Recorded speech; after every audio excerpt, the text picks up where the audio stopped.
All right, this is problem number 38 on page 347. We have an integral of x squared cosine of x dx. And the question is, if the integral of x squared cosine of x dx equals h of x minus 2x sine of x dx, what does h of x equal? And we're supposed to look at this integral and say, my goodness, I've got this, I've got a function minus another integral. That reminds me of our integration by parts formula. Specifically, that is u dv, the integral of u dv, equals uv minus the integral of v du. And I look at that, and I start to kind of look here, okay, there's an integral, there's some function, here's an integral. I wonder what my u is. And I don't wonder for too long because I have my acronym LIPIT.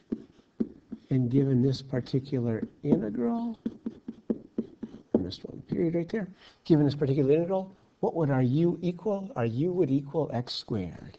And you might be thinking, oh, this is set up for tabular integration. It's not, because of the way they wrote this formula, it looks like they did one step of integration by parts. So we're just going to have to work with them on that. We'll let u equal x squared. dv is going to be whatever is left over in the integral, which is the cosine of x dx. So we've got the cosine of x dx. Coming down on the left side here, u is x squared. The derivative of u is 2x dx. Coming up on the right side, the integral of cosine, be careful with that. The integral of cosine is just sine of x. All right, let's use our formula. So we've got the integral of x squared cosine of x dx. That was the question. Using our formula, that equals uv x squared sine of x minus the integral of v. You might think at this point we're done. This is our h, but let's just check this. Minus the integral of v du. V was sine of x.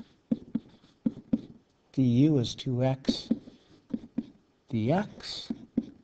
Oh, look at that, 2x dx with a minus sign. It does check out, and so we can see our answer is right here. What does h of x equal? X squared sine of x. And I believe, if I'm not mistaken, that is choice B. I'm just peeking in the answer key right now. It sure looks like choice B, x squared sine of x.